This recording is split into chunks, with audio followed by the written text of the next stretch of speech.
అందరికీ నమస్కారం. చరిత్రలో ఈ రోజుకి స్వాగతం. ముందుగా ఈరోజు జననాలు చూసుకుంటే బి సరోజాదేవి 1938 సంవత్సరంలో జన్మించారు. ఈమె దక్షిణ భారతదేశపు చలనచిత్ర నటి.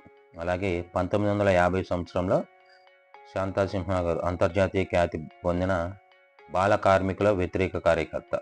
ఈమె 1950 సంవత్సరంలో జన్మించారు.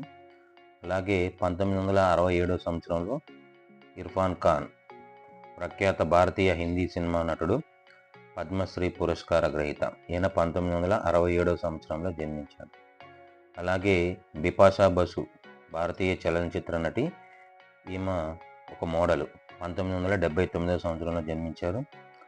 అలాగే తెలుగు చలనచిత్ర నటి పార్వతీ మిల్టన్ గారు 1989లో జన్మించారు. అలాగే మరణాల విషయాలకు వస్తే 2007 సంవత్సరంలో జైపూర్ పుట్ ప్రమోద్ కరణ్ సేది. జైపూర్ పుట్ సృష్టికర్త, అయినా గ్రహీత కాదు, సృష్టికర్త. ఇతను 2007 సంవత్సరంలో మరణించాడు. ఇది ఫ్రెండ్స్ ఈరోజు. ఛానల్ నచ్చితే సబ్స్క్రైబ్ చేసుకోండి. నమస్కారం.